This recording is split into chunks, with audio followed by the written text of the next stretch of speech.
Lundi 24 avril, 7h15, bienvenue en direct dans cette édition spéciale présidentielle résultats et réactions, analyse du premier tour. Avant toute chose, quand même, c'est important, près de chez vous, vos prévisions météo du jour avec un temps assez couvert, nuageux et même peut-être pluvieux en fin de journée, de rares éclaircies est prévu aujourd'hui. Et puis des températures quand même en hausse jusqu'à 16 degrés annoncés cet après-midi. On en reparle après le journal. Si vous prenez la route également ce lundi matin pour aller travailler, conduire les enfants à l'école, attention, il y a du monde sur la 25, la RN 41 et la 1. Après 2 semaines de vacances scolaires, retour du point route et des ralentissements sur les grands axes de la métropole lilloise.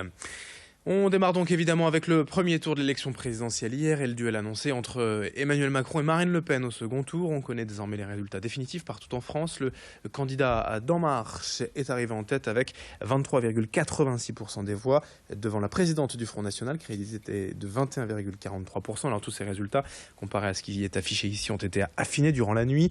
François Fillon et Jean-Luc Mélenchon, très proches hier soir l'un de l'autre. C'est bien le candidat des Républicains qui est troisième avec 19,9%. Puis le leader de la France Insoumise, 19,6%. Enfin, le PS et Benoît Hamon signent un score historiquement bas, seulement 6,3% des voix. Dans ce journal, ce matin, on va enchaîner les réactions, les résultats dans les grandes villes de la métropole lilloise aussi. Et tout d'abord, du côté d'Emmanuel Macron, les militants étaient réunis dans un café du centre de Lille hier soir pour suivre cette soirée électorale. À 20h, c'est évidemment une explosion de joie qui a suivi l'annonce des résultats. Emmanuel Macron est désormais le grand favori du second tour avec déjà près de 64% d'intention de vote le 7 mai prochain. Ce qu'ont tout de suite compris ces militants hier soir. Il faudra tout de même lutter pour les législatives afin d'obtenir la majorité nécessaire pour gouverner. Mais les premiers et les plus fidèles soutiens d'Emmanuel Macron, notamment Christophe Ithier, futur candidat aux législatives dans la deuxième circonscription du Nord, tirent au micro de nos journalistes. Je vous propose de l'écouter. Il est l'un des tout premiers responsables d'En Marche dans la région. Pas soulagé, c'est juste un moment historique. On était très peu à partir le 6 avril. Et là, arriver à ce niveau-là, c'est juste une aventure humaine et politique incroyable. On tourne une page d'histoire de ce pays et c'est juste complètement incroyable politiquement et humainement. Il n'y a pas forcément de surprise, mais finalement Emmanuel Macron était déjà le favori des sondages. Il arrive en tête, vous n'allez pas me faire croire que vous êtes surpris. Écoutez, d'abord on nous a beaucoup dit qu'on était une bulle, qu'on était un hologramme, qu'on était le candidat des médias. Les citoyens nous ont placés en tête, devant Marine Le Pen, et ça c'est l'honneur de mon pays qui est sauvé. Pour ce qui est des résultats régionaux, sachez que c'est bien Marine Le Pen qui arrive en tête, aussi bien dans le Nord que dans le Pas-de-Calais. Dans le département du Nord, la présidente du Front National obtient 28,2% des voix devant Jean-Luc Mélenchon, 21,2% et Emmanuel Macron, 19,8%. François Fillon est quatrième avec 16,7%. Benoît Hamon loin derrière avec 5,6% des voix. Plus précisément encore, si l'on regarde les résultats dans les principales villes. D'abord à Villeneuve-d'Ascq, le trio est le suivant. D'abord Jean-Luc Mélenchon, puis Emmanuel Macron et François Fillon. À Marc-en-Barœul, on inverse les rôles avec une large avance pour François Fillon, le républicain, 36% des voix, puis Emmanuel Macron et Jean-Luc Mélenchon. À Wattrelos, c'est bien Marine Le Pen qui est en tête avec quasiment un tiers des voix, près de 34% pour la présidente du Front National, puis Jean-Luc Mélenchon et Emmanuel Macron. Puis enfin, à Armentières, on a le même trio en tête, 29% des voix pour Marine Le Pen à Armentières devant Jean-Luc Mélenchon et Emmanuel Macron. Autre réaction chez l'autre qualifié et du second tour, Marine Le Pen s'est exprimée hier soir depuis son QG d'Hénin-Beaumont, la ville gagnée par son parti Steve Briouat en 2014.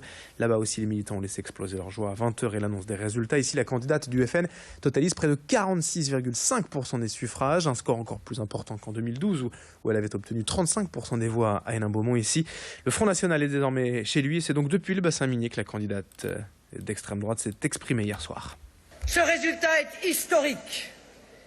Il fait reposer sur moi désormais la responsabilité immense de la défense de la nation française, de son unité, de sa sécurité, de sa culture, de sa prospérité et de son indépendance. Il s'interprète également comme un acte de fierté française, celui d'un peuple qui relève la tête, celui d'un peuple sûr de ses valeurs et confiant en l'avenir.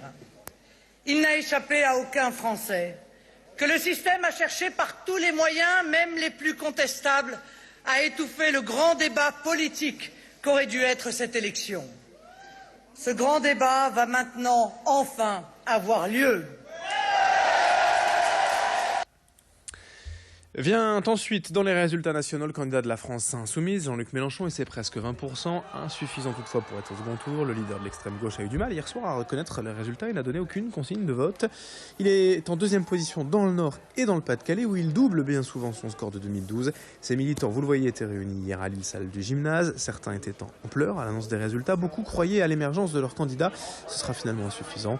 Pour autant, la plupart étaient d'accord avec leur leader quant au vote au second tour et veulent rester insoumis en ne se prononçant pas directement pour Emmanuel Macron. Explication hier sur place de notre journaliste Xavier Silly depuis la salle du gymnase, le QG de la France insoumise à Lille. Résistance, résistance, ce sont les mots qu'ont scandés les partisans de Jean-Luc Mélenchon à l'issue des résultats, des premiers résultats du premier tour de la présidentielle. 19,5% des voix, c'est ce que Jean-Luc Mélenchon a totalisé comme voix pour ce premier tour des élections présidentielles. Et ici à Lille, à la salle du gymnase, ils sont plusieurs centaines derrière moi à être présents pour applaudir, on peut le dire, Jean-Luc Mélenchon, puisque pour eux, je cite, il a mené une campagne exceptionnelle et malgré ce résultat qui ne l'emmène pas vers le second tour à la place de Marine Le Pen et d'Emmanuel Macron, ils sont contents et ils croient, disent-ils, en l'avenir pour Jean-Luc Mélenchon à l'issue de ce premier tour, puisque il compte, pour certains ici présents, se rendre comme candidat pour la députation. Et pour finir, à gauche, au Parti Socialiste, on ne parle même pas de déception, mais de déconvenue, voire d'humiliation avec ce score historiquement bas enregistré par Benoît Hamon.